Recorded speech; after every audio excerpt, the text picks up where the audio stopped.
Hi everyone. In this video I will explain you how to use the software performed by our group about a Prandtl-Meyer expansion wave simulation using C# software. Okay, let's go. We execute the code. Here is the first form. As you can see, user must register and put his name and the password that he wants in here, and the software will look in the database, and if the user exists and the password is correct, the software will let the user log in. But in this case, we are supposed that we are not logged in, so we create a user Pau, for instance, password P, DNA P to make it faster. Oh, Pau exists, so we suppose Paula. New users entered correctly. Remember that as Pau was already registered before, software has not let me to create a new user with the same name, so I must change the name of the user. Okay, here Paula, password P. Welcome, Paula. Okay, this is the main interface of the software. Here, user must follow three main steps. The first one is to choose the correct geometry, option A, B, C, or D.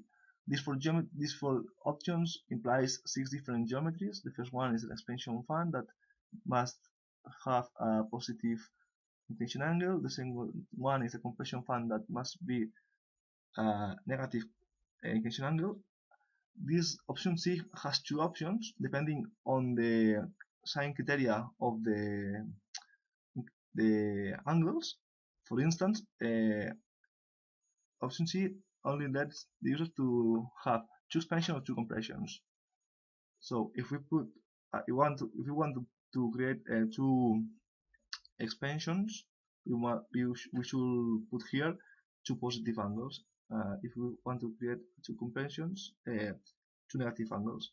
If this criteria is not respected, software will warn you, as we will see later. Okay, so we will make this example. This is the data showing Anderson book.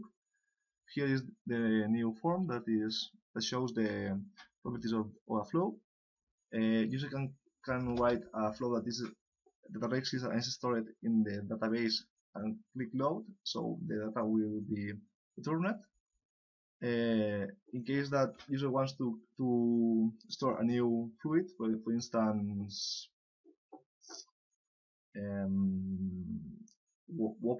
vapor, you must click on save, and if fluid save, name vapor. Okay. But now in this simulation, we want to simulate with the default properties that are shown in Anderson book, which is this one that are shown once we click this button. Then we click OK, and well, we have done the first step, which is choose the geometry. The second step that is choosing the fluid properties, and now we must choose the resolution. What happens if we jump one of these steps? Well, the software will abandon. Please choose the resolution. Okay. If I jump this step, please choose the option, the geometric option. Perfect. Let's see what happens if we simulate. This is our main form of the project. Here is the project, the rule, sorry. In this case, we are plotting the MAC value. If we put the mouse on the grid, is shown the MAC value for each cell in this grid. Here is assumed to be, it's logical that this is the expansion point where the fluid properties start to change. As we are doing an expansion fan, the result seems correct because here the MAC is 2, and when arrives at the expansion fan point, starts to accelerate, and MAC becomes bigger. The same happens with velocity. It's two components of velocity. Here velocity is 700, and here is 742. So it has been increased. So as we are supposing isentropic flow, it's not correct to assume that sorry, resuming isotopic flow. Um, if we take a look on the other flow properties, which are the pressure, density, and temperature, we'll have the opposite behavior. Here, so here the pressure is this value, and here can be seen that the pressure has been decreased. The same happens to density and temperature. This is because we are assuming isentropic flow.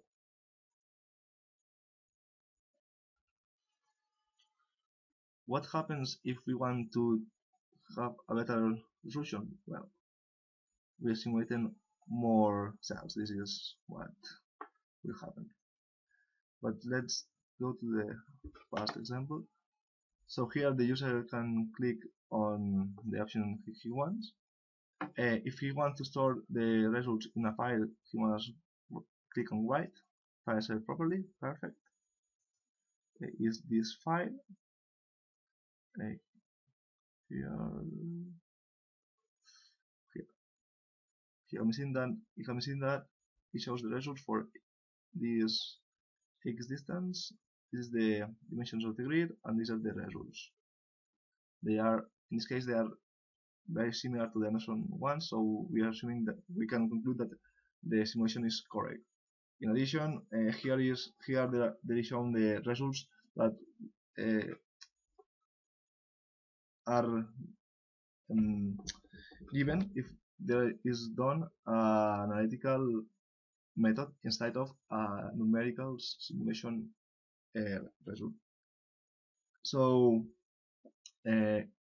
if we perform an analytical result, it is not required to make all this simulation. Only by using formulas can be demonstrated that in the second region behind the expansion point, the MAC has increased to this value, and the pressure has decreased, density has decreased, and the temperature has decreased.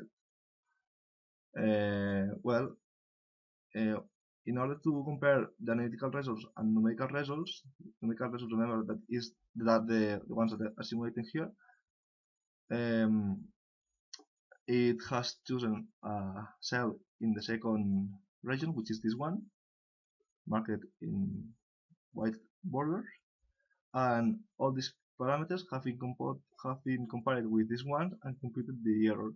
Here can be seen that the error is very small, so the results it can be assumed to be correct. And finally, the last thing to do we have done in this project is that the user has the option to entering the value, for instance, of this distance in meters.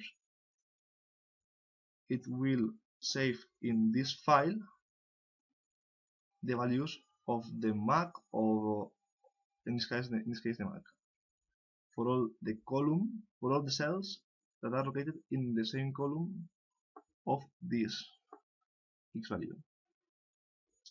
And that's all. I hope you enjoyed this, and for any question please contact me.